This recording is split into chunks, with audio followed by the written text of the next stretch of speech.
Yo, what's good, man? This is Easy Child Podcast with your one and only host, Glory Boy here, back again with our special two guests in the building.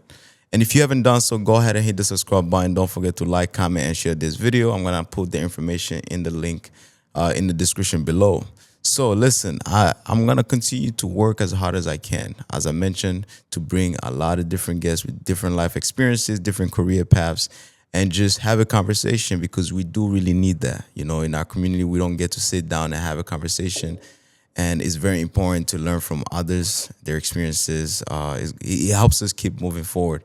And before I allow these guests to introduce themselves, man, I already mentioned it. Still, go ahead and hit the subscribe button. It's going to continue to help me grow and to bring more amazing guests. But yeah, how are you guys doing today? Doing fantastic. Doing good. Velvet, brother, how are you? I'm good, man. And I mentioned this earlier, even before we even connected, and having you here on this platform. I saw a video of you helping one of your brothers, just helping him out because that shows the true character. It shows, okay, this person was not here for me like at the time when I was, doing well, but they're also here for me when I'm not doing well at the end of the day. But yeah, I'm gonna allow you guys to introduce yourselves, and then we can continue this conversation. Absolutely, I appreciate it. First and foremost, I want to say this. I genuinely really appreciate the opportunity to even be here. Likewise. Just giving us the platform to display ourselves and talk about our talents, our endeavors, and whatever we do, because you don't have to. And there's a lot of political things that may occur with other platforms or other people, but I genuinely appreciate the layup or the alley oop, whatever you want to call it, to just have us on, just to display what we have going on. But to start, my name is Tamir. That means wealthy one and tall in Hebrew. That's actually my middle name, my birth middle name. In the community, I'm known as Chris. That's simple, or Christian, whatever. So I'll let my brother introduce himself as well. Yes, and I am Tyler to the community on social media. I am Bajoran, or you could call me Big Reup, part of Reup Revenue, one part of Velvet Articulation. That's two of the things I do with my brother. Two of the things we love to do as a group, and something we started from the ground up that we've been working really hard on. Upon all the other things we do, we are both men of many hats. So, and again, we want to thank you guys for having us on to showcase this stuff. Most definitely. And I want to start off by asking you guys, because I always ask all my guests that I have on the platform, I like to go back to the time when everything started. How was your childhood like? Just growing up here, I believe in the city of Buffalo, or if you came from a different place, how was that like? You were a little bit more all over the place than me. I'm born and raised Buffalo. I'm pretty simple. I was born and raised uptown, baby. I grew up along Delavan, Walden, Bailey, mainly those three areas. And mainly everybody in the community knows me either from football or just being in the community, doing things, party throwing, music. Now with the clothing brand, my health holistic brand, Fruitful Vibrations, visit fruitfullyvibrated.com. And just all the other things I do. So I'm really I'm born and raised Buffalo through and through. And yeah, brother been all over the place though. So I'm gonna let him go ahead. Yeah, my childhood was a little different. I'm a Southerner. I was born in a small town called Lumberton, North Carolina. It's a population of about 5,000. It's the highest crime rate in North Carolina. My mother, she's originally from Buffalo, but her family is from the South. So it's just great migration stuff, back and forth. But I moved to Buffalo when I was about 2. I moved to Florida when I was 5, stayed there for until I was 9, and I moved back to Buffalo, when I was 9. And I stayed in Buffalo up until I was an adult, and I would start going back and forth to, living in North Carolina and just visiting. Right. But as far as my childhood, I never want the narrative of my child to be either good or bad. I always tell people tumultuous. It was a lot of smiles, a lot of frowns, a lot of moments of sadness and trauma, whatever. But I don't want the narrative to be necessarily pity, but more so triumph and perseverance. Because being that I work in a community with so many children, I have to explain to them oftentimes that the negatives of your life isn't don't let that be the narrative of your story. Don't let that be the thing that people oh, well, he was abused, he was this, he was that. Understand that there are other people out here who have been through the same plight. And I try to use my story as an example of like, okay, because most people look at me, they can tell that I've probably been through a thing or two, especially if you look somebody directly in their eyes. However, I don't want that to be like the narrative. So again, like I said, my childhood was all over the place from, I was illiterate pretty much the first half of my childhood, which led to me pursuing just more literacy, like learning how to count, like learning how to read myself. And I've been to in my total time, including college, I've been to 13 different schools. So it was often times where I would have to educate myself on just like certain things culturally, certain things academically, and jumping around so much, it kind of molded me to who I am today because it made me very diverse. I can be in corporate rooms, I can be in which I have been in some of the grimiest like situations that you could and be somewhat comfortable because again I've been all over the place. I've had money, I've been broke, I've been homeless, I've been in foster care, I've been living with relatives, I've lived in 12,000 square foot homes. Wow. I met millionaires and dined with millionaires and rich people. I done dined with in soup kitchens. I done ate under the bridge downtown.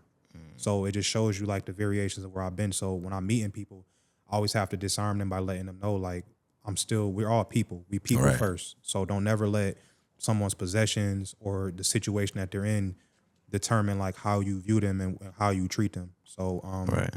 again, like I said, my life in general was what it was. As I got older, began to start playing sports, got into sports and stuff. Sports actually saved me from when I was a kid. I grew up in. There was a point in time where I was living in a drug house. My house was like the drug house, and it led to me like learning how to cook crack cocaine, and it was a life that I personally didn't want for myself. Like it wasn't something that I was like, this is what I want to do. So like Right. while a lot of my friends, will be at school, and this is like the height of like Gucci and all of that trap. And it was the music, it was the energy, it was the vibe. And while a lot of people celebrated, it led to a lot of embarrassment within me because like when my friends would come over my house, I couldn't let them pass a certain threshold. Like they would have to like be walled off into my room. I would often go to school like high on cocaine because like when you cook it in the house, if you don't cover your respiratory, if you don't cover your face, it can pollute the air to the point where like it would contaminate your body. So it was often times where I would go to school and I would be like under the influence, but I wouldn't know it though. It would just affect like my daily behavior. But I never actually ingested like crack cocaine on purpose. So Right. just let me put that out there. So I started to play organized football when I was about 12, and even seeing kids now, like working with kids, the hours from when you dismiss from school to sundown basically are very critical hours for a kid because it's a very open period for anything to happen to you. And if you have parents who don't understand that just because your child leaves school, that doesn't mean the education stops, right? Yeah. And this is not to say that like my mother was on drugs, my stepfather was on drugs. Like, I grew up around drug dealers, prostitutes, hustlers, like pimps, killers, like anything you could possibly, like some of the, most degenerate people that you could possibly ever name. I didn't judge them. I would see stuff that and kind of try to, put together whatever I could put together. But I will always find humanity in all of these people. I knew a drug dealer who had like 5 kids, and he would have to break down profit off of an 8 ball between him and 2 other people. Wow. Watch him have to feed all of those and try to figure it out. So you start to see that, okay, this is not just a drug dealer. You know what I'm saying? This is a father who really just trying to figure it out. It's not just a prostitute. This is a woman who didn't have her parents or she was molested as a kid and now she's on this certain path. So through all of that, I always had like a sense of like like, you know what I'm saying? Like a sense of this can't be it. Obviously I had exposure. Morality, had a Right. sense of morality. Right. And I'm like, this can't be just it. And being that I had so much exposure to prosperity and, I lived in Florida and lived and seen just nice things. I've been at people's houses where, marble floors and, high ceilings. So I seen what it could be. So that always kept in mind that of like, it's hope that there's more to this. A lot of kids never actually seen outside of the trap or the dope house. For me, I was able to see multiple things. So my hope was always there. So it led to me playing football. So I wanted out of my house so bad that, from the hours of me getting home from school, I would either get picked up from practice by the team mom, who people seeing you like they seeing like what you're going through. They seeing when they come to your house and it's like 5 people sitting outside your house with all black, and they just so when I come out and I just got my football pads and they just like, and I'm rushing to try to get to the car, Right. and they not saying it, but they seeing it, and then you embarrassed because you like, damn, like this, this how I'm living, like this is crazy. So I would make it my business to just be out the house. It was times where I come back and I can't go in there right now, or like I can't eat off that plate right now. You know what I'm saying? Like literally, because that's what they breaking down on.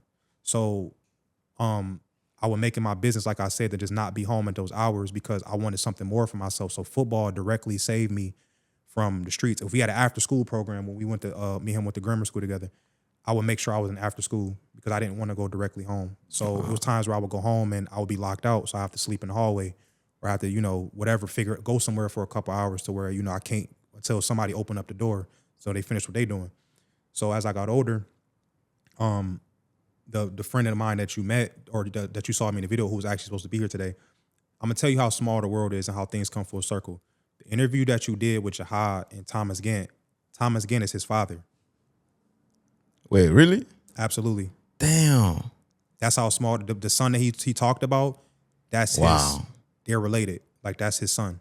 Wow. I wouldn't even know. That's crazy. I mean, When I saw him on your channel, I said, "Wow." wow. Right? Yeah, right. So I met him. I met his son. The son. I met him when we were when I was a freshman in high school. I was 14. He was 13. Oh yeah, I remember because Thomas Gant said that he used to live in Buffalo before he Yep. He from moved to Central. He's from Rochester. Central Park. Okay. So he I met him, and when we first met, we was just kids, and then slowly but surely, it would be situations that he would get himself into where me just being a friend would try to do my best to either protect him or step in or whatever and try to. So it's always been like that.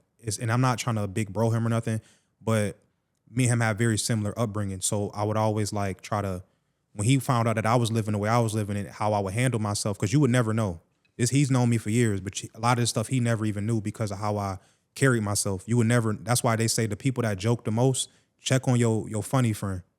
Check on the friend that you see like always making jokes and always like trying to divert the energy or the attention, or and trying to make fun of certain things. Because those are the people, they say comedians live like the saddest life, and I was the class clown. I was the one that was trying to keep everybody Right, just entertained. trying to hide your pain from everybody to seem as like that pairs, to seem as if you have something good going on for yourself, but all of a sudden you're the one that's actually Like dying on the inside. Yeah, I want to ask you guys this question though. I mean, just growing up, because you had a tough childhood, and that's the most important thing that I always highlight about this podcast is that it's just that experience. There's a lot of kids that's actually going through foster care and being moved all over the place. But like, did you have someone like some of the most important people in your life, like mentors or people that gave you guys some sort of advice and guidance to be where you are right now? Because I can tell based on your childhood yourself, you would have been you would end up in jail or dead. But like, did you guys have those people in your lives, and how did they kind of like talk to you guys on a daily basis? Me personally, because growing up uptown in Buffalo, I wasn't so much. I was around drug addicts and whatnot, but I wasn't submerged into the drug house like how he was. I was more so around gangbangers, and I seen a lot of violence. My mom, I seen her, being a single mother, trying to raise her own boys and bringing another man, and I seen her go back and forth with that. I seen a lot of domestic violence too. So for me, my outlook on everything was a lot different coming up. I just mainly was I wasn't a class clown because I'm fortunate enough to have my father, and my father stressed, he was one of those mentors that you were asking me about. He stressed good grades, and not just good grades, like he wasn't like a stern, strict, hand over fist type of guy. He stressed having good grades, but also being a good person. He brought me up in the church, so I was like, I'm in the trenches 6 days out the week, five days, and, minus the time I'm doing sports, because I played football too. I started picking up basketball, and then I would go to church, and that would in perception from my own perception, I was like almost cleansing my sins in a way. But I didn't really understand what that really meant at the time. So I'm thinking just because I show up, I pray, I pay my tithes, I'm doing what I was supposed to do. So my dad really used to stress like being a good person. Now, I didn't live in a home with my father. My parents were separated. So I didn't have a two parent household. So I had a single mom who was raising two boys, and then I had my dad who was essentially had another family after I turned about 12. So during that time, I'm watching him raise two older boys. I had a little sister, and I'm over here with my mom 5 days out the week. She at work from 7 in the morning till sometimes 5, sometimes 8, sometimes 10. You know, it's just me and my little brother. So I was just out figuring things out a lot on my own. Granted, my father was a great father and he didn't miss a step, but he wasn't in the house. So he couldn't account for that time. In that time, I'm even with my mom, like, yo, don't go outside. Me and my brother walking all the way down the block to go play football or go kick it with such and such. Right. Or when we was with my cousins, like my cousin stayed in the hood too. We outside with the gangbangers on Bailey, slap boxing, playing in the backyard, jumping on a dirty mattress, stuff like that. Me having my father really stressed, like I used to see kids get, lured in, like, hey, come kick it with us. Then them, the nigga rob them. Like, I done seen it happen. Or we at a park and they realize, oh, that's such and such from over there. And I'm watching them get lined up, jump crazy. He walking, jump. He might be coming off the slide. He getting punched. Wow. You know what I'm saying? I've seen mad violent situations, and having my father, it made me not as violent as my peers. So having a father in your life is very important. It did. Like a lot of people don't really understand that. We were just having that conversation before, we even started this podcast. We were talking about just the importance of having that masculine figure in your household, how they can help, just keep the family well structured. But I want to also hear from you as well, because you had to be moved all over the place. Foster home, I don't think you get to have any mentors as much because you're just going to be all over the place. You're going to have someone speaking to you that you never even met in your entire life. But like, who are some of the people that actually, helped you see, okay, I can build a better future for myself? I want to start by saying this. Number one, it was ironically, it was my mother, because a lot of people hear that and they go, well, your mother was on drugs. She would abandon you for 5 days. She would do this. She would do that. How could she possibly? I don't like to see my life as good or bad, and I don't like to see people good or bad as well. And I try to help. I say this to people to help them forgive their parents, because a lot of people like to see their parents as what they didn't do and my mother did a lot, especially for what she had. She was, my stepfather was in and out the house. There was a lot of inconsistencies, but my mother, I always call her my first and last heartbreak, because she was like, most young boys, that's our first heartbreak is, when your mother chooses a man or she chooses drugs over you, and she might not choose it by, because she want to do it. It's just the circumstances, right? Right. So when it comes to mentoring, my mother she's responsible for a lot of my positive traits and a lot of my negative traits. She's responsible for both. As far as like male mentors, it was a lot. A lot of even like drug dealers and stuff. It was like drug dealers that would like look out for me because they saw I was, or my aunt would look out for me, or people that would. But as far as like game, I soaked up a lot of game from anywhere I could. Anywhere I could. It could have been a teacher. It was teachers that helped me out along the way. I had a lot of teachers that looked out for me. Football coaches especially, that looked out for me. Just men in the community. I had this guy, I'll never forget, when I lived in Florida. It was this guy, he was from Haiti. And he would take the boys in the community, he would take us fishing. And just doing those small gestures like that for young men is such a big thing, because working with the kids now, I often see the absence of masculinity, right?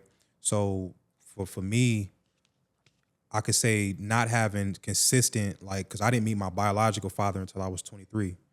right? But we have a great relationship. I was actually just texting him like right now. We have if you met my father and saw us communicate, you would think that he raised me in the same household, but we just have a certain good relationship. But I'll talk about the effects of not having a masculine man, and just I would often have emotional outbursts or just situations. I didn't know how to like handle a lot of situations emotionally.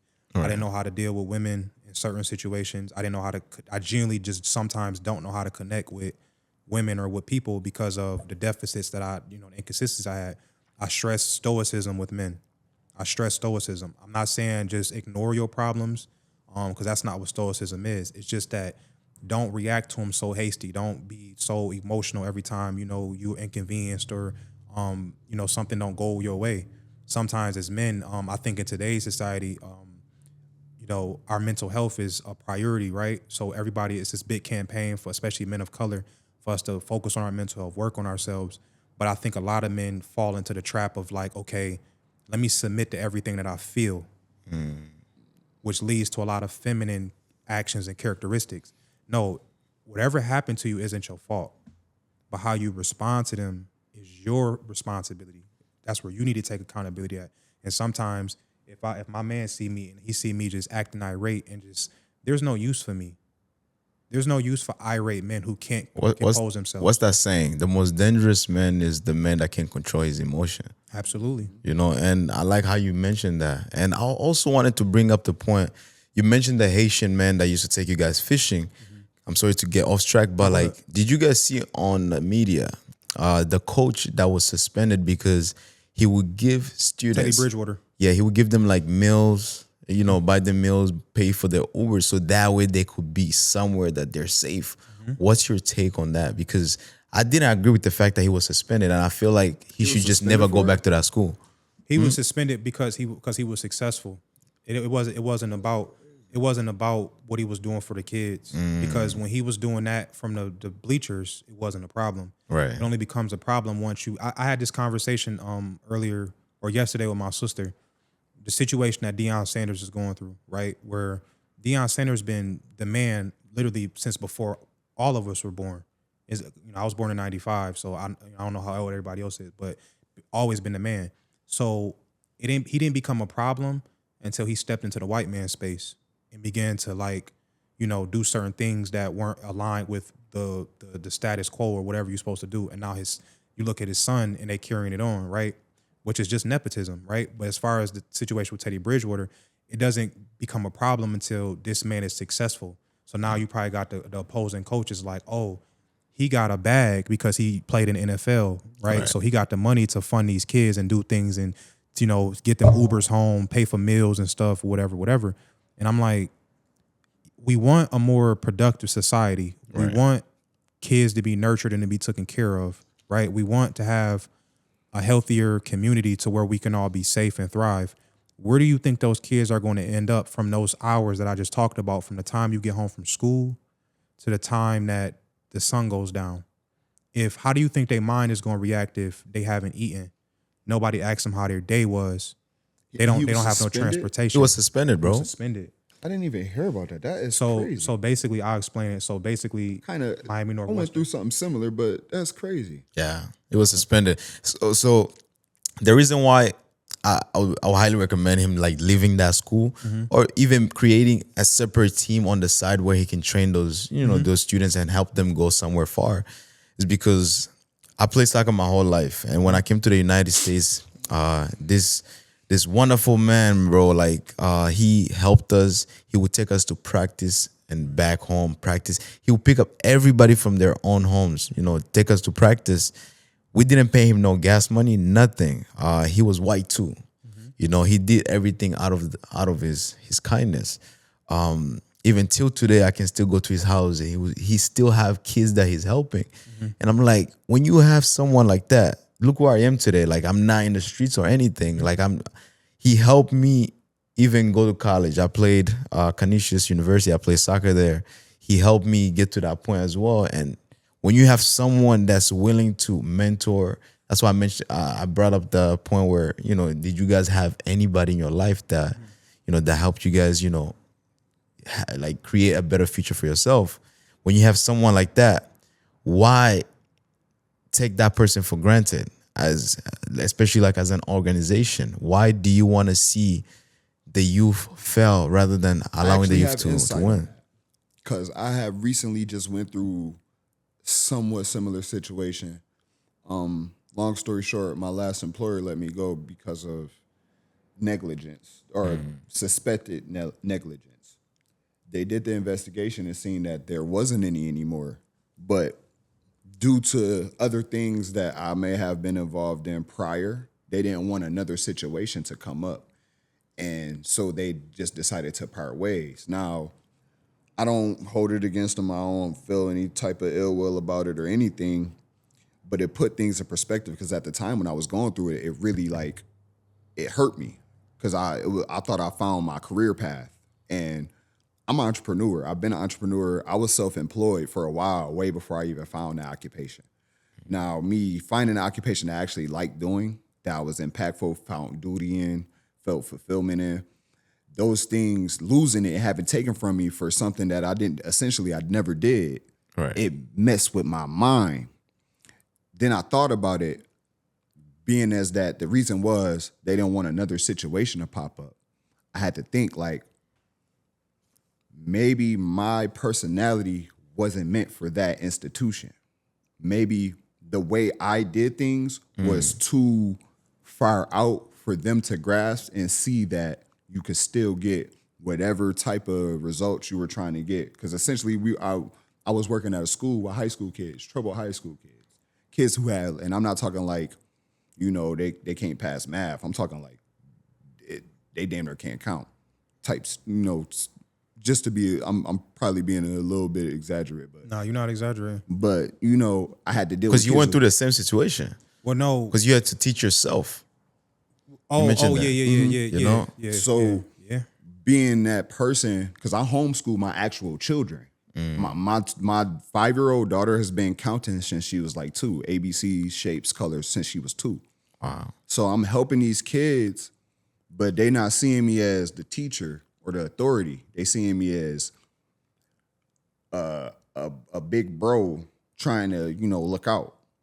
That institution don't want a big bro vibe in their institution. They want an authority, and then they want the listeners or the people who you authoritize or whatever the proper term is. Right. I had to really grasp that concept and stop taking it personal that, wow, they just screwed me over after all the work I put in, because I was a great worker. She even told me, after the person who let me go even told me that. But they see me as a liability. And again, that I had to really come to grips with. The liability wasn't the fact that I could have caused any harms per se to the students, but it's the brand, it's the institution, it's what they wanted to. When a superintendent or a donor or something comes into that school, they might want a certain image. I might not embody that image, and I'm gonna be real, I didn't care to. And that's one thing with public schools. And that's why like a lot of parents tend to homeschool their kids or take their kids to like private institutions. The reason why is because my little brother is in a private school. I signed him up for St. Joe's. So he goes to St. Joe's. And the way they are at St. Joe's, they're like brothers. They go by the name of brotherhood, whatever. Yeah. So to where like they get to spend time together, they spend time with the teachers. They're literally like in college, And I feel like that's the most important thing. And I feel like kids learn better. Kids are able to communicate and build relationship much better and respect each other and, be able to have those conversations to help each other grow. I hear you. I want to touch on something real quick from what both of y'all said about just the way academia is. And it could be public schools, it could be private schools, it could be charter. But we spoke about this earlier, and it was like a lot of people send their kids to school, and it's more so like babysitting. Like a lot of adults don't realize that, like, okay, you just want to send your child to school so that way you can go do whatever you want to do. So the learning stops when they leave school most of the time, right? So you got parents upset that their kids have homework, but meanwhile, I only have your child for this amount of time in this period. So in order for me to try to, reinforce what I'm trying to teach them, I needed there could be consistency. So you could be communicating on the phone with a parent and saying whatever, hey, well, your child is, we need to work on this and we need to work on that. Right. But they'll go home and the parent just on the phone, ignoring the kid. They're not really paying attention. The kid don't respect the parent. It's a lot. And again, we deal with at risk, like high at risk, working in alternative school. Well, at least I do now, but he worked in the school with me as well. And like he said, these schools don't realize that we don't get into these positions because we're a dogmatic, like archetype way. Right. We get into these schools because of our versatility. Some people might look at me and be like, okay, well, he got tattoos literally everywhere. How is he around people's kids? I'll tell you how I'm around your kid. I'm around your kid because when your kid look at me, they see somebody that matches their demographic. They don't see, I try to explain the colonizer mindset to a lot of people, right? And I've had to explain it to a lot of my peers and coworkers because they can't understand, and nor can the kids understand why they'll say the same thing that I'll say to a kid and we'll get completely two different results because it's an identity thing for one. Most of the time when a lot of these kids see an adult or a white adult, it's the police, it's the foster parent, it's somebody from the system, it's the judge, it's the parole officer. So when we see white people coming from where we come from, the moment we see them, and they're just telling you what to do. Now, if you care about me, if you build a relationship first, you might be able to get something away from me. But if you just show up one day, you don't know what's going on. Everybody shut up and do this and go over here. It doesn't work that way. Build a relationship first, and then you might be able to get somewhere. Yes, identity politics do play a part in it. So if a kid sees somebody that look like me, Oh yeah. the lady I work for, she's a superintendent. She straight up told me, she said, I'm a privileged white woman. I need y'all. And I understood exactly what she meant.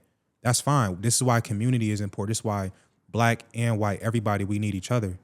We need to ally. It's not just about a black, white, an African American thing, a Native African. It's like, look, we so divided and connected at the same time that we don't even realize it. So when it comes to the youth and trying to mentor kids, I think building a relationship first and getting, I can't go up to the kid and just keep telling them, oh man, your music is stupid. The way you dress is stupid. The snacks you like are stupid. How you talk. It's like, I need to understand why you talk like that and why you behave like that, why you're interested in what you're interested in, Right. and try to find some type of common ground or try to guide you, not force you, but guide you in a positive direction. Yeah, because you can't force someone to change who they are. At all. You have to guide them, like you said. Especially nowadays, like 21st century, everybody have a strong mindset. They whatever they set their mind to, they want to do that. It's not like back then where, like we were talking about, just it takes a village to raise a kid. I know back then also, even in America, it was like that. You go to you go into a neighborhood, you do something, and somebody sees it, you're in trouble because they can tell your parent or they can spank you. But now it's like every kid, they wanted to do what they want to do. And speaking of just having everybody coming together, and I also highly always recommend this, it's that, the people in our community need to also be part of the law enforcement. The reason why is that because of that different experiences, I feel like people are more comfortable speaking to black police officers than speaking to a white police officer because they can understand where they're coming from, like their trauma, things they're dealing with at home, because that police officer probably went through that same exact thing. But then they're there without acting, fast and arresting them. They're able to have that conversation with them, helping them out. Do you mind if I still man that real quick? Yes, sir. So it's pros and cons to that. It's pros and cons to that. And a lot of people not going like this, but it is what it is. It goes back to slavery, and it goes back to even like private prisons, right? So whenever the slave master would want to keep certain slaves in line, instead of putting a white overseer out there, they would put a black overseer out there. Whenever, same thing in the private prisons, they would save money. They would save money by not having prison guards, by using black prisoners and calling them trustees and giving them like certain privileges and authority over the rest of the black people or the slaves. Or a lot of people don't know this, but there were just as many poor whites who were, I'm talking like slavery level poor, right? But what they would do is they would empower them and say, anytime they saw black people working together with white people, what they would do is put somebody over somebody. So that way now we split y'all up, divide, give somebody more than the other, and now you have control over them because of the privileges we give you, right? So I'm gonna bring it to the police, right?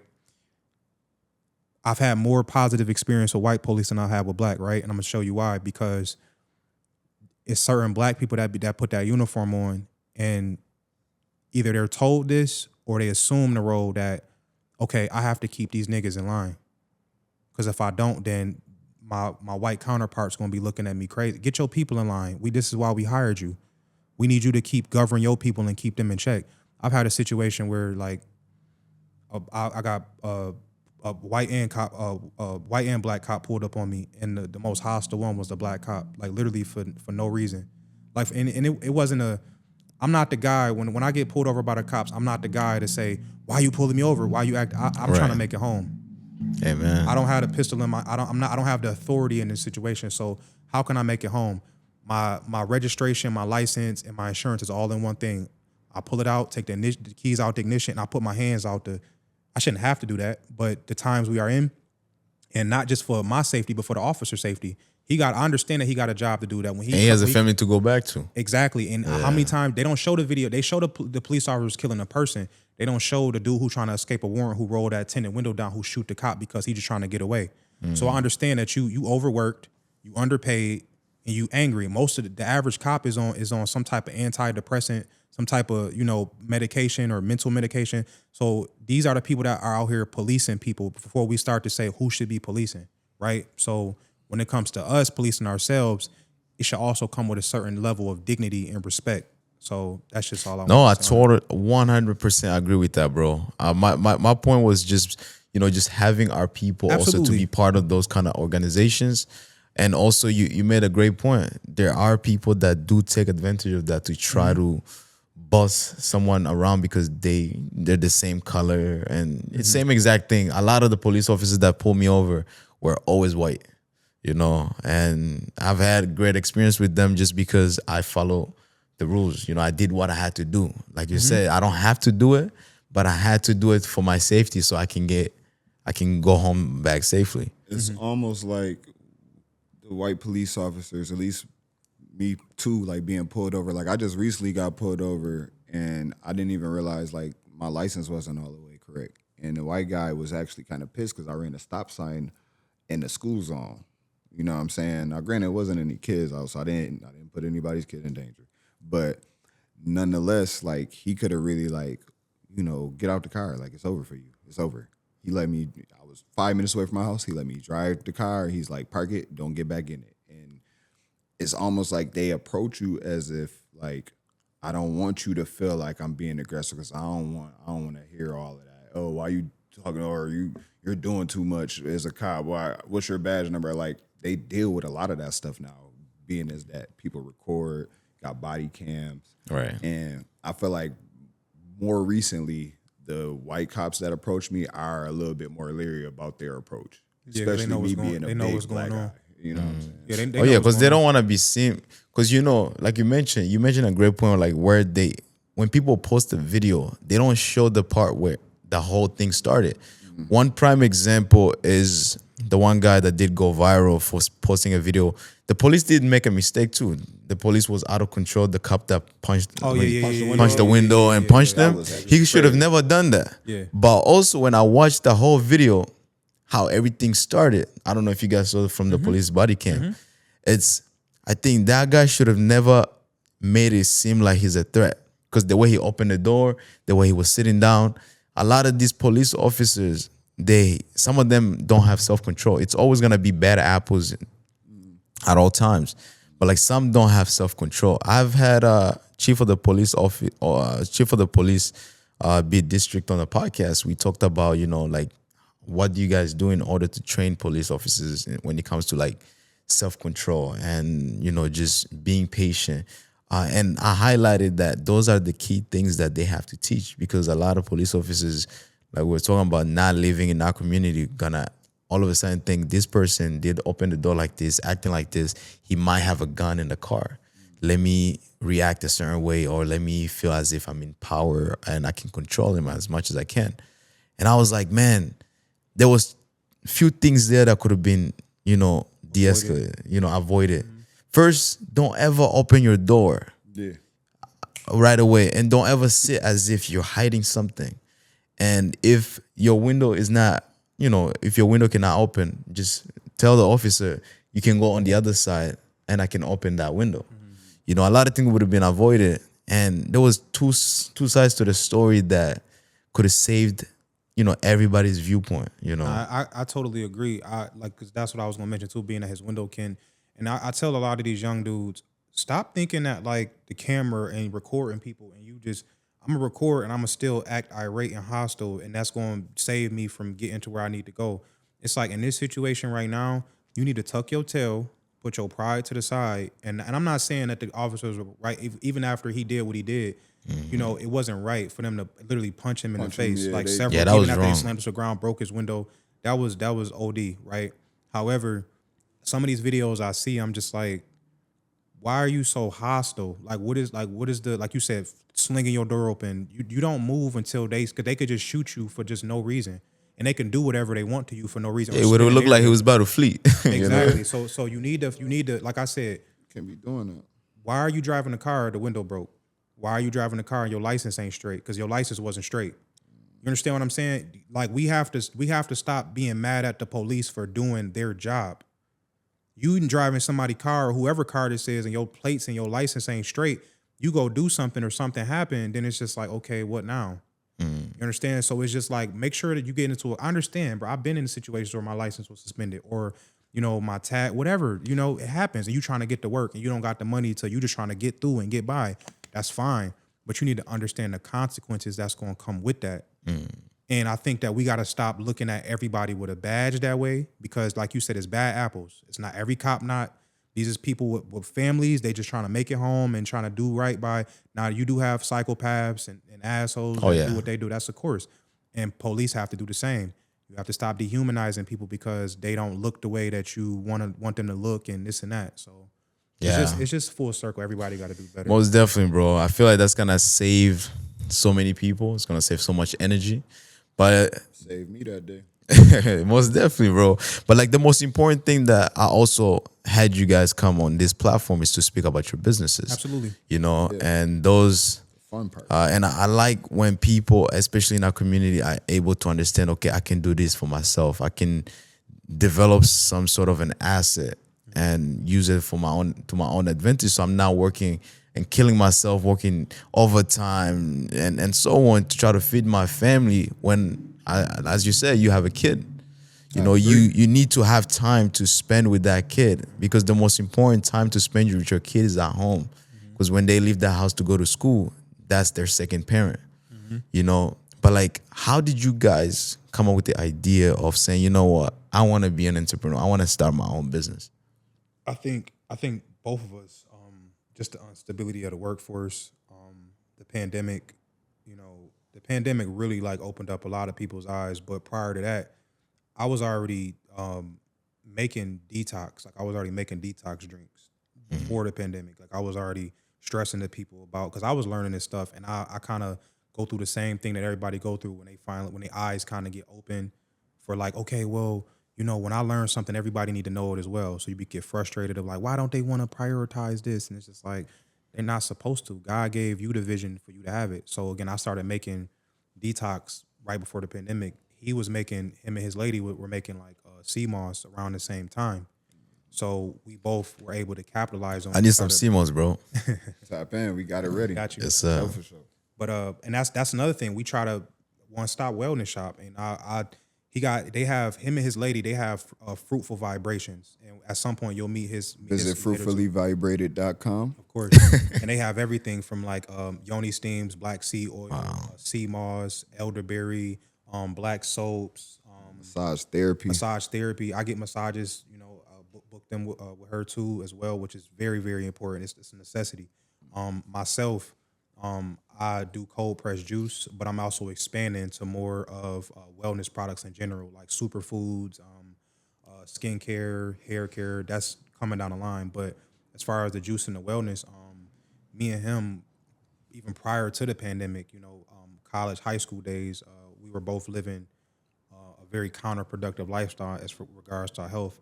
I didn't mention earlier, but as I got older, I began to experiment with substances myself. Whether it was pills or cough syrup was real big and stuff like that at the time. So that was something that me and him both like. And I don't want to speak for him and just put him out there, but I know he don't mind. Yeah. So it was I'll like expound on it later. yeah, me and him both like began to start indulging in it, and I guess like us starting to practice more wellness, it was part of like just the natural gradual of our healing journey. I also have internal world wellness, which is just my wellness content of just fitness. Like I just literally just simply just work out and just do fitness. I'm a farmer as well.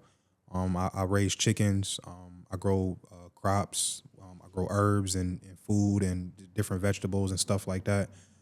So I try to bring it full circle. And outside of that, we also have our clothing brand, Reup Revenue. Matter of fact, I got something for you, bro. Yes, Get them right. Get them right. Oh, sure, man. I always love when the guests bring me some gifts, bro. Here you go, bro. This is Yes, sir. Thank you, bro. Yes, sir. I'm gonna give Samia one. Samia, take this one. Yes, sir. appreciate you, For brother. sure. We Thank you, appreciate bro. y'all, man, for Yes, real. sir. Most definitely. Man, y'all go ahead and cup your Reup Revenue, socks, man. Reup everything. Revenue. Wellness, drinks. Man, you guys got everything, bro. Like, We really do, man. But it's Really try to be a one-stop shop. That was like Yes, the sir. main thing with it. Most the definitely. slogan of Reup Revenue is the only way to cover all bases, and the name in itself, like Reup Revenue, is re-up your revenue. So it's like when you make that money, man, it's important to not just invest it back into your business, but into yourself, and that's how we're able to diversify in so many different areas because we're not just taking the money and just going to fuck it off. We actually taking the money and trying to multiply it so that way we can have longevity and wealth for our children and such. So that's why we try to just be everywhere. You know the crazy thing, bro? Before you guys even came in, I told you I was speaking to one of our financial advisor, and we were actually talking about that, especially in our community, is that she stressed the importance of our people being financially advised and just financially literate to understand that you're not gonna always just work. When are you gonna have time to spend with your family? When somebody call you, yo, bro, let's go, take a walk at Niagara Falls or something. Oh man, like I'm at work, I'm doing overtime. What else can you do to allow that money to work for you? Because what we do on our hand is that we work to make money, but we don't allow the money to work for us, and that's very difficult. And I know sometimes people may say, oh, I live in this, da da da da, but we also end up spending money on different things that doesn't really bring value. Yeah. To be honest, because I gotta go back with it because I gotta go way back with it. So that actually plays into how we started with the entrepreneur, specifically me with the entrepreneur journey, because I was heavy in the stock market prior to the pandemic. So probably 2018 is when I really got invested. 2019, I seen a couple of dollars, but I just was trying to learn. I was just really focused on learning. 2020, when the pandemic hit, is when I kind of had the knowledge, and I was like, okay, and you start seeing that crash. The pandemic made everything crash. That's one thing about the market. Any investor, somewhat savvy investor, understands when a world crisis happens or something like a recession, that's the time where the stock market is on sale, per se. So during the pandemic, that's when I was like, all the little change I got, I'm throwing it into stock. So I bought Amazon. I put a little bit of money into Apple, and then I put it into I can't think of the cannabis stock, but I put it into a cannabis stock and then a hemp stock, which is like CBD. Because cannabis was on the rise at that point. Yeah, big rise. And it was just then about to get legalized recreationally in New York. So I was invested a lot, and I seen from 2020 to about 2022 is where I seen real money from the stock market. And during that same time, I had started Fruitful Vibrations with my lady. During that, after we did that and brother did the detoxes and we was tag teaming that, he was still making music. So he then came up with, we gonna just come with the label, because originally Real Revenue was supposed to be like a music label. Right. So going into all of those ventures and understanding like, okay, the entrepreneur, like what an entrepreneur is, when I was invested in that stock market, I felt empowered. I was, how much it costs to get what? Bro, let's do it. Or, how much we need 2 pounds, 3 pounds of sea moss? All right, babe, take that, and it really empowered me. And it's the money that kind of worked for you. It like, and not for nothing, because I didn't just I'm not trying to sit here and pretend like I had so much money sitting. Like I was gradually adding $20, $50. Like I was compounding my money and adding it, as it built over time, over that year from 2020 to 2021. Amazon, if you don't know, Amazon took over the e-commerce league or lane and just flourished with it, with Amazon Prime, with it partnering with Whole Foods and all those other things it was doing. It's that convenience. Super convenient. And then with the movies, during the time when we couldn't go see movies, Amazon Prime was broadcasting a lot of new release pictures for everybody. So all of those things happening at that time, knowing to buy and then have the money, like I probably turned Amazon. I'm gonna say I made about $400 off Amazon. At that time, I only needed half of that to get my CMOS. And at that time, I only needed like a third of it to help brother with what we were doing. So just having that passive income coming in really empowered me, and it showed me, it gave me that taste like, all right, you could really do this and you could live. Now, being undisciplined, getting comfortable, getting lax, that's when it started. That's when we paying for this, we paying for that. I'm comfortable now. I'm trying to buy these shoes, or I'm going out. I used to drink a lot. I'm out every weekend. We just had our first child. You know what I'm saying? That was our first summer being free as parents. So I'm out every weekend. There with grandma. Grandma. I'm out every weekend. And it changed me, because at that point then I became unemployed, or I was self-employed, but then things got slow because unemployment started slowing down. Now, I wasn't even on unemployment at that point. I was just feeding off of everybody else. Then when their money started drying up, my money started drying up. Yeah, that unemployment. So now I'm like, damn, nobody buying nothing from me no more. Now I'm on unemployment myself. Now, even then, when I finally did decide to sign up, I was eating pretty good. That was when they was still giving out a lot of money for unemployment. But it still it also changed my perspective again. It's somewhat of a passive income, but that's taxed. This is tax. You're gonna have to get it. It's technically, you're gonna have to get this shit back. Oh yeah. And now you got to be more selective, because that other money from entrepreneurship is still not how it was before. So yeah, you might be getting out unemployment, but now you only making you might make $50 this week. Because people not spending that much money. You know, Yeah, people don't understand that the life of an entrepreneur is very hard, bro. It's up and down. Some. I can speak for myself too. Like I have a photography business, this whole production business and stuff like that. Some weeks or some months, bro, I'll make like $5,000, and some months I'll make literally like 200, So it varies, and sometimes it just staying consistent and being able to have that resilience not to give up. And I feel like the beautiful thing about it too is making money knowing that you have something that you can use to your own advantage to help you generate, revenue. I wanted to ask you guys this question too, because I know with all the businesses that you guys did develop, a lot of people do face, obstacles, and those obstacles sometimes they lead you to a point where like you feel like, man, like what's the point of doing this? Right. Like I want to give up. But like, did you guys come across those obstacles, and how did you manage to say, you know what? No, I'm not gonna give up. I'm gonna continue to go ahead and just do it for as long as I want to do it. Okay, I want to tie in that question into a lot of what he was talking about when you hit a drought, right? So like we both come from the drug game, but a lot of people try to apply a lot of the hustler like drug mentality towards like business, right? But there are things that you can apply to it. There are like traits and stuff that you can apply. So yeah, it was times where I would hit a drought where merch wasn't selling, or people not buying juice, or just something is not clicking, right? But Not to cut you off, brother, but we was also giving a lot of stuff away for free too, just to get our name out there. Oh man, yeah, That's something you gotta take into account too. So I want to really just take it to the basics of like what an entrepreneur really is, like to people, because some people have like a real distorted perception of what it is.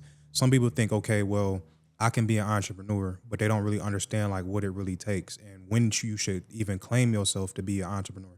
Me personally, being that I have a 9 to 5 that doesn't feel like work per se, yes, I do have business endeavors, but I'm not really a full-time entrepreneur, right? Just technically, that's just being real, right?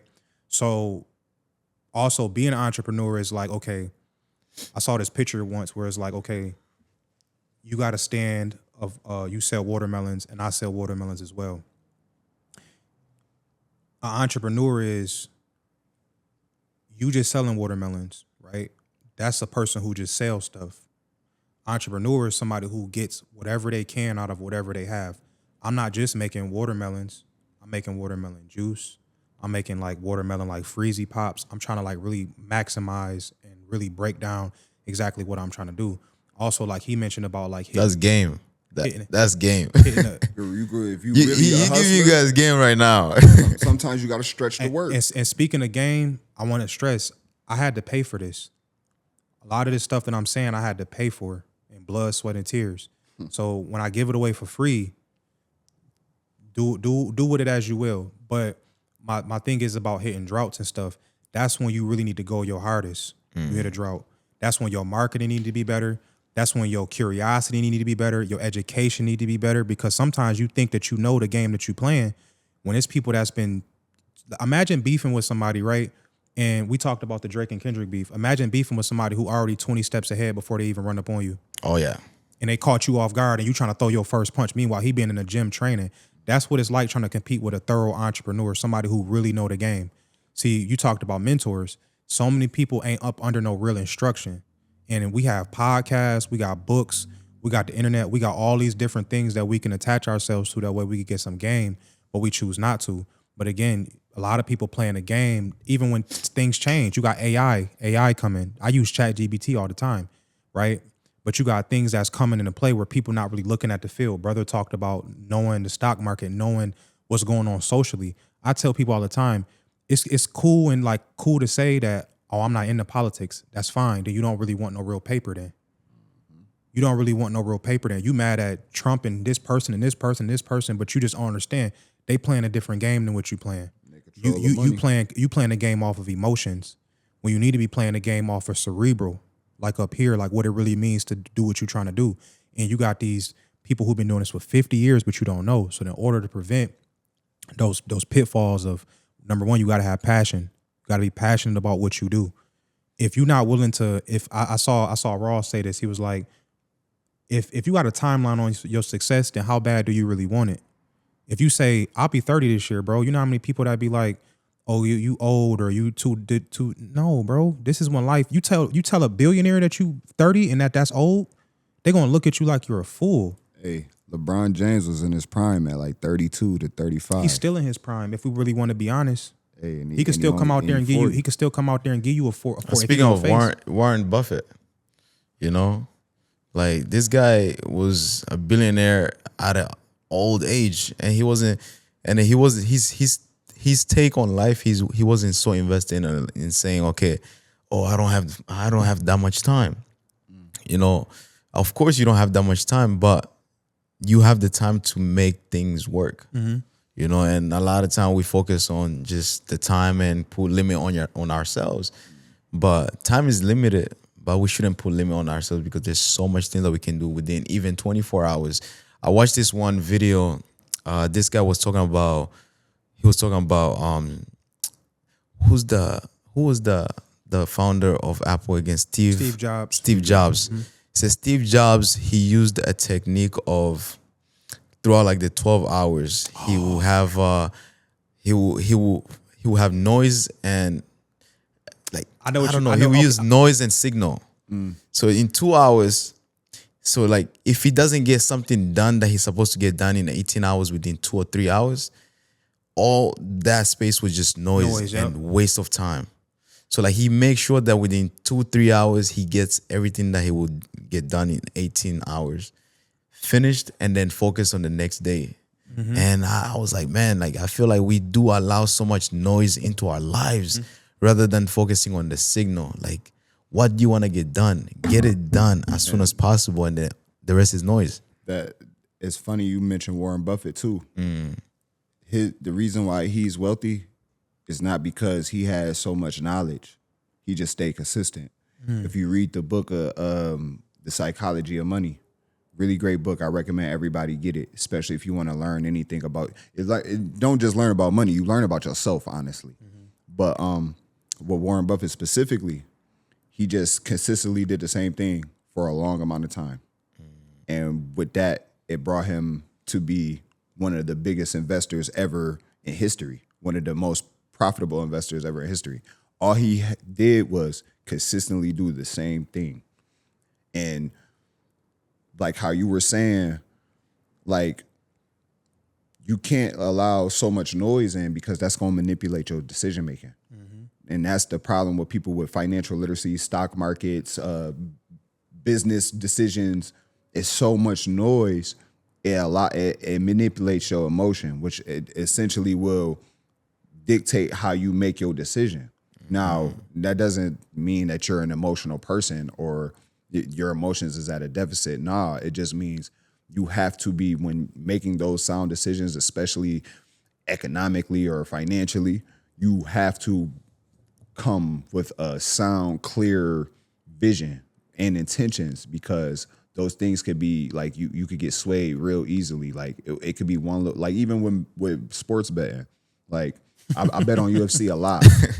I be knowing somebody gonna lose, but I'm like, you know what? Nah, because I think it, I'm a bet against it because I feel like, and you know, you can't let all that noise just be like, Too all much right, I'm gonna do feelings, this. right? Boom, you know, and Straight to the point. Most of the dudes you see online, right, that just be talking, that be like, bro, you messed up my parlay. It's like because you like a player, that doesn't, you didn't even look at it analytically. The best gamblers really break down analytics. They're not gambling with emotion, even though they don't have no control over what could really happen. They at least taking like okay, you like LeBron or you like Luka or whoever. It's like just because you like that person, that don't mean just let it ride all on them. But I want to tie into like what he said and like what you said about like Warren Buffett, the consistency and everything. I think as far as our people, I think that being that we've been told that, you know, you hear all the time about the lifespan of a black man, you know, all the time. You know, we die early. You know, we're an extinct species or endangered species, excuse me. And I think that sometimes our interest in the things that we want so fast is what makes us crash out so fast. And we burn out, we fizzle out, right? So the average billionaire that you see, the reason why they're a billionaire is because they started to put their what pleasures them like instantly, like instant gratification, they put that to the side like way faster. So our skin folk, being that we've been in poverty so long, and we always try to overcompensate with like materials, so we wear our wealth. You know what I mean? We constantly see a dude with, you know, dressed to the nines, but they don't have any money. You see a dude with a nice car, but he probably riding on E. You know how many people got a nice car, but they behind on their note because they want to look like they have it. You're not supposed to be in, you know, that S class right now. You're supposed to be in that Civic. That's going to get you 500 miles, you know what I mean? You know, to get you, but you want to look like, you want to present yourself, especially here in inner city, like, you know, places where it's poverty. It's a competition of who can hide their poverty the most. It's always like that. Whereas if like in other cultures, we talked about before the podcast, the home is where economic learning really starts. So when you divide the family up and everybody has their own agenda, you want to kick the kids out when they turn 18. Meanwhile, you see Hispanics, everybody still live at home. You see some African cultures, people more so live at home, and if they don't, they at least spread the resource to the next person and give the game. And there's a certain level of like responsibility to teach. Whereas in our community, It's not, and which is why it's so hard to pursue wealth. People don't really understand the timeline. We view old as 30, 40. Like that's not old at all. Why would you want to be young and not know anything? You want me to you want to be I got kids that you old. You want me to be mad about me not being young, me not being 20 or 18 or whatever, and not know nothing about nothing what's going on. When I was young, I genuinely wanted to know, we talked about mentors. I wanted to know the game. I wanted game. I wanted to know how can I get to where I can be in a place of prosperity, in a place of peace to where I'm not worrying about my next meal or I'm not worried about, so I think it's really a psychology thing. Like you said, the psychology of money is you have to really, really understand why some of our shortcomings determine our wealth, our emotions, and just our actions, and just our whole mental destroys our chances at wealth. If you want to confuse the middle class people, you have to put everything in the book. And put it in a book because we lack literacy. Like a lot of us don't really read as much, and I highly recommend that. And I'm so happy that I'm actually sitting down with two amazing people who actually do read. Because bro, even myself, I never used to read. Yeah, I still hate reading. Yeah, I'll tell you that in a heartbeat. It's annoying. Like you have to be highly disciplined to pick up a book and read. That's why like I have a few books here, and sometimes I'll read maybe like a chapter. I'll read something. I'll go through like the chapters and see, okay, this one is talking about money. Let me just read this one little chapter and see what it's gonna teach me. And you don't have to read the full whole book. Yeah, just read a little piece of it to get some game for the day. Yeah, get some game, and then that's about it. I want to ask you guys this question. You mentioned something about, gambling, which was, but like, what is your take on gambling? Because there's pros and cons of gambling, but there's more cons. And I feel like it has been destroying our community in terms of like people just spending so much money in like these parlays and not understanding, okay, what is it bringing you? Like you just lost that money. Now it makes you want to spend even more. But like, what's your take on that? I'm gonna say this, right? And shout out to Deontay Kyle on the Eggs and Grits podcast, because he mentioned this. He said, I don't even think the black man realized like how, and I speak more for our people because I'm black first. I'm pro black first, right? But I don't think the black man realized how well he's pursued and destroyed. So society is gonna find your weakness, whatever whether it's women, you see Shannon Sharp, whether it's money, you see all these degenerate gamblers out here that can't afford to gamble, right? It's a new generation of kids now that gamble just recklessly because you have DraftKings. It's so accessible.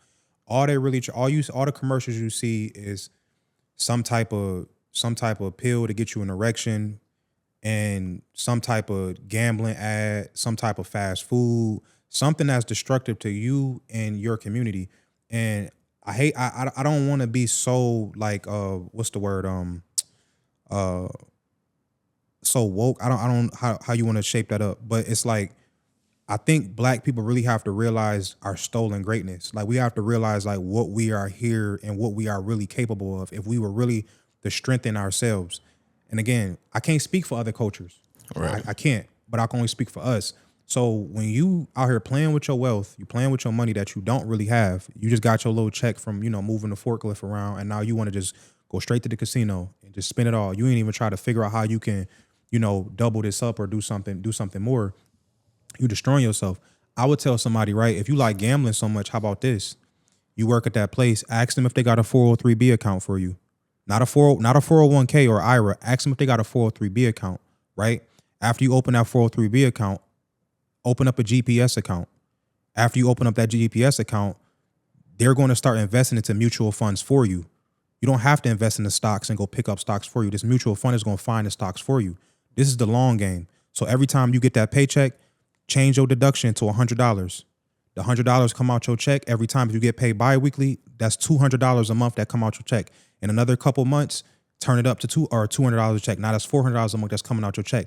So that's $200 to $400 coming out your check that's going towards a mutual fund. So now you have a group of people, all these commercials that y'all see, Fidelity, Vanguard, and all of that stuff that you see. This is the game that people don't take the time to figure out. You've been working at that job for 3 years. Why don't you have a 401k or a 403b? So this money coming out your account is just like gambling, except it's long term. You're not even seeing it. And you blaming the government. Oh, they're taking tax, but you're not knowing exactly. Not what knowing. it- So Right. put the money into that account. Let the mutual fund build up, and you'll have a retirement. Social Security ain't gonna be worth shit by the time we get old. So you put that money aside. Okay, yeah. Now you go take your 100 and go gamble. I was speaking to this one lady. She the one that came here. We're talking about life insurance too. You know, life insurance is the money that's even also more safer, or index funds. You know, more safer because that is not really controlled by the government At all. You know, that money, if become something your was own to bank with happen, that. you can take that money. Yes, you're gonna have to pay, depending if you take that $1 million, you know, life insurance, you're gonna have to pay a certain amount of money. But in the next 10 to 15 years, there is money that you can take out and it's not gonna count against you and it's tax free. Brother, I had a life insurance policy a few years before I even had my first. Well, I only got one kid, but before I had a kid, I had a life insurance policy. I was just on the phone with my son's mom earlier, like, yo, I need my son's social security number because I'm about to add him as I don't have to open up a life insurance policy for my son. I could just add him to mine. Yeah, the beneficiary for you. Yeah. Whenever something happens to me, then, you know, he can access it, or whoever I sign it over to can access those funds, so that way I can pay for my funeral. We mentioned police brutality, right? Instead of y'all suing the police department whenever an injustice happen or whether somebody get killed, sue the company that make the police guns. Sue the company that makes the police cars. Sue the company that makes their uniforms. Sue them. So that way when they see, oh, why do y'all keep killing all these people? Ooh, wow, this is just becoming a problem. Okay, now we having a conflict of interest. Now we having a problem. We can't keep dishing out this money, these life insurance policies. Now the life insurance companies start getting on the police about what they do. This is why life insurance is important. I've been stressing this like for so long. That's why I'm happy we talking about it. So, you know, life insurance, end all be all. Get life insurance. Yeah, get life insurance, man. Get life insurance. And I also, as we're speaking about the life insurance and all these other things, I want to ask you guys, when it comes to trust funds, you know, a lot of our parents never really open up trust funds for us. You know, but like that's something also we have to stress in our community, because there's a lot of people having kids left and right, but then they go out to partying and spending hundreds of dollars on a little cubicle, you know, area for themselves and their friends, and then go back home and then regret, oh my gosh, like I spent $500, or like, and that money could have just been put in the trust fund, and the kid goes to college and they don't have nothing to help them in that case. But what's your take on that too, if we're speaking about trust funds? Me personally, is because I have 3 children, and they have custodial accounts, so I can invest in the stock market for them, and that money is there until they get of age, and then I could just give them the information. They could just go and invest themselves. They also, my mom, she came into some money. She opened up a mutual fund for them, all 3. Put a lot of money in it. So now they, like brother said, the bank invests that money for them. It grows. As far as trust, I feel like anything that you can physically keep track of yourself for the betterment of your kids' future, you should just research it off the rip anyway. And that's trust funds, IRAs, custodial accounts, mutual, all of that stuff is super duper important, because when our kids get our age, that dollar is gonna be worth like 40 cents. You know, way less than that, depending on how things go. You wanna have that safety net for your children just off default, even if you don't have it for yourself. So, mind you, my mom probably didn't even, when she came into the money she came into, she didn't even set up nothing for herself. She immediately went to set up something for my kids and then gave me whatever I could to help my situation. That's what, as a parent, that's your duty. It's a lot of misconception with, and I'm going to say for past generations, because I feel like more so my generation is coming to grips with our kids don't owe us, we owe them. We need to make sure they're good when we leave. We have to make sure that they don't have to stress when we gone how they gonna get buried, or how am I gonna sustain? Like if I buy a home, I don't want my kids worrying about how they gonna pay the mortgage and things like that, and they inherit in debt. The house should be paid off. You should only have to pay the taxes. You know what I'm saying? Like you don't want your the point blank bottom line. You don't want your children to inherit debt, especially if you plan on your kid growing up in this system where you're going to send them to college, and if they can't get a scholarship, or even if they do and they go and pursue a further doctorate degree or something, you don't want them inheriting your debt and then accumulating debt.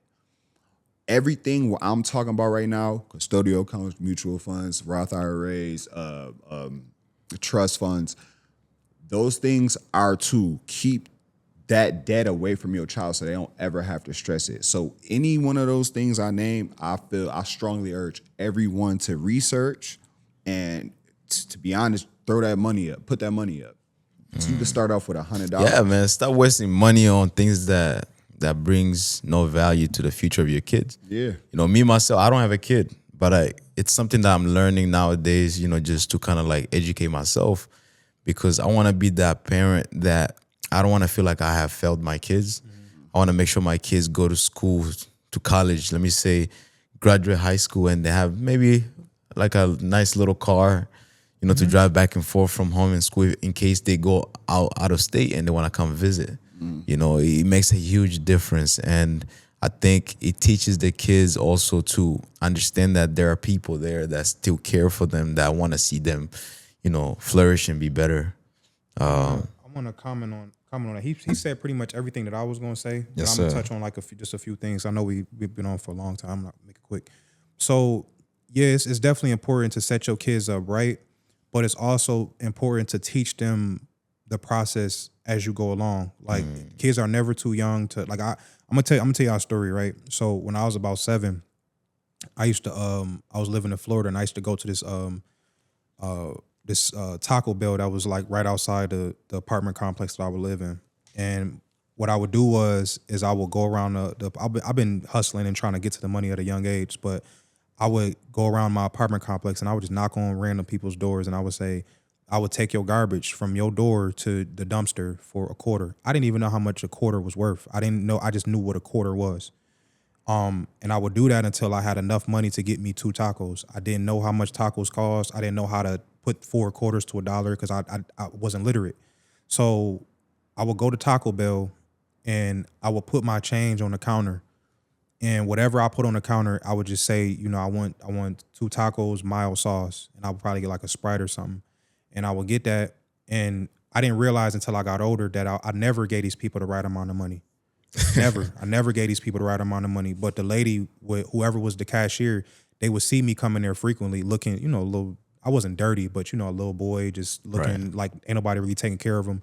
And I would just come in there, and they would kind of like pity me basically and be like, well, just give him the tacos, even though maybe he can't count. Like, just let him, you know, do whatever he And do. they will let you keep. And I would just go about my day. And it was beautiful to gesture. However, when you don't know money and you don't know how it works, you could easily get finessed. So yeah, set your kids up right as far as like mutual funds and such, and just different accounts and trust funds. I'm actually a couple of days ago. That's why I said I need my son's social security number for my son's mom, because I'm not only doing the add him as a beneficiary to my insurance my life insurance policy, but I'm also establishing him a trust fund as well.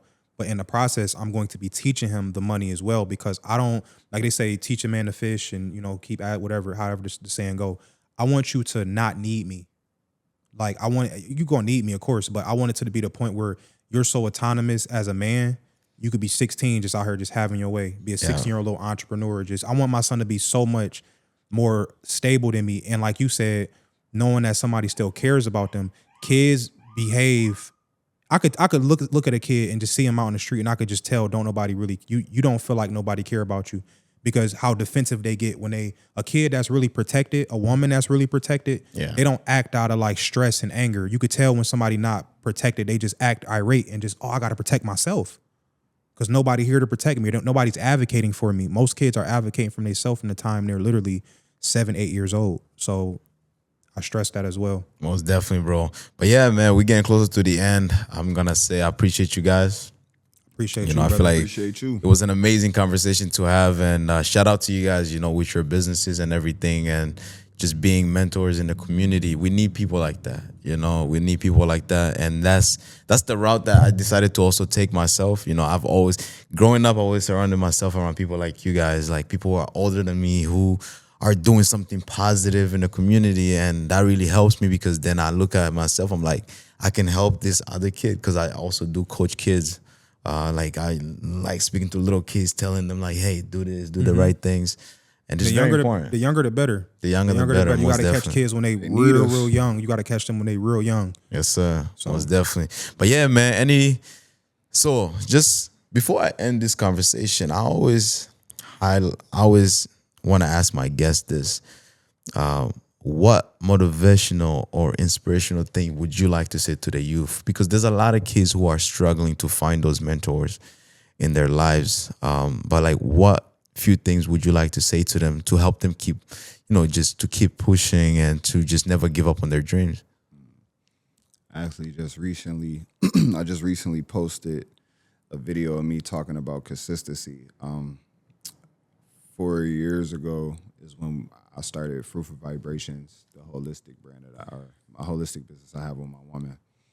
And essentially, about 5 years ago is when we started Reup Revenue. And now it's, turned into Velvet Articulation and for show essentials, and it's transpired into so much more. Everybody, stay consistent. Like brother said, when that drought hit, go harder.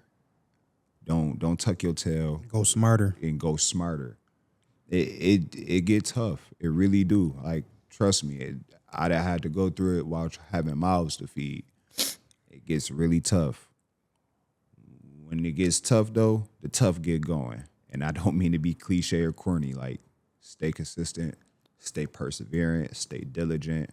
Do what it take, but do what you gotta do, and don't let so much noise in. Yeah. Nah, that was solid. I would say to the youth and specifically the youth, you did the podcast with Jihad and Thomas Gant, and he spoke about something about embracing who you are as like yourself. And it's funny because his son that I was kicking it with, he came to my house one time and I was sitting in my sauna, and like I had country music playing. You know what I'm saying? I had it playing, and the guy said it on it. He was like, "Man, if you like country music, bro, like country music." Like this whole we was at Juneteenth and I saw like literally hundreds of young boys, man, with the ski mask on, the shiesty and the Nike Tech, all black. It's 80 degrees and they out here dressing like this, right? Like, be different, man, and be different in a positive way. Like, it's okay to I grew up in a dope house, bro. I liked comic books, bro. I liked, sports cards. I like cartoons. I embraced that, bro. Embrace what's different about you. I can't, when I see people and the way from they dress to how they talk, the way they act, I'm like, what's different about you? And why isn't that more displayed? Because you around people that won't even accept you. If they can't accept you for who you are, then you need to get away from it. And it sounds cliche, and a lot of y'all not really gonna grasp this until you sitting in a cell somewhere and you just like, how did I get here? Or you standing in front of a judge, or God forbid you in a grave and you can't think, or you just in a bad situation. Embrace what's different about you, and whoever cannot accept you for liking anime, whoever can't accept you for dressing a certain way, wearing your hair a certain way, they don't really love you. If whatever you doing that you like about yourself isn't inconveniencing anybody, then the people that aren't embracing you as who you are, they trying to get you to be more like them, especially when they're not a positive person. They're trying to help you self-destruct like them. Get away from them. Get away from them. And to sum all of that up, it's okay to be, isolated, not for too long, but it's okay to spend time by yourself. That's where you can reflect. Stop surrounding yourself with, again, the noise, the people who don't want to see you shine, the people who don't want to see you be the best version of yourself. Sometimes the path to greatness is lonely. Sometimes the path to the top is lonely. It's okay to just go sit by yourself, figure out what you've been through and process it in a positive way. cope in a positive way. Don't just use drugs just to heal and figure out why your dad or your mom don't love you. You know what I'm saying? It's okay to just sit by yourself and figure it out and to be different. Embrace what's different about you and stay in your own lane. It's a crowded lane of the same. I'm seeing the square or the I don't even want to say the nerds, but the kids who not even like really like that, trying to be YNs, quote unquote. I'm seeing kids from other cultures that don't even. I'm like, bro, you come from a Eastern culture and you out here dressing. You see it, like y'all see it. Y'all see the kids. I'm like, bro, you go home to a household where you gotta change who you are once you walk in the door. If you gotta change who you are or code switch how I'm speaking right now is how I speak when I'm at work, how I speak when I'm around the guys, how I speak when I'm around everywhere. So be who you are and be who you want to be and who's best for you.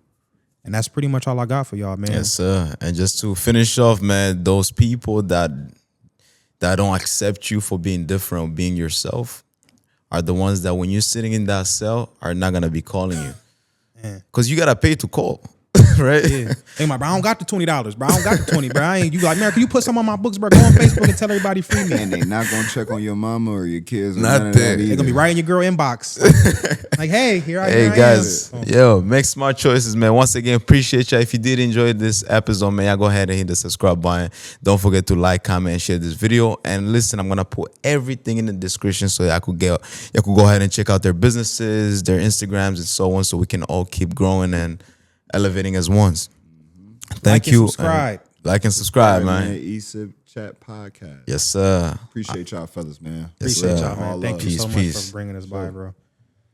Whew.